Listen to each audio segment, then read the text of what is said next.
Vi har modtaget deres brev, hvor de anmoder om enkestøtte. Uden deres mands dødsattest kan jeg desværre ikke imødekomme deres anmodning. Min mand forsvinder ikke bare.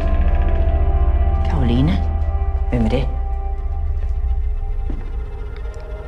Jeg er hendes mand.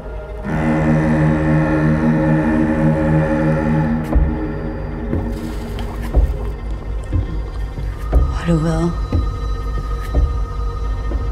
Så jeg har fået et nyt liv. Og en forladelse.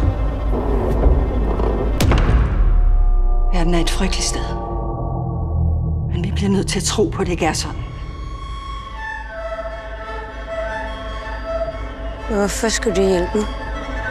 Hvem skulle ellers gøre det?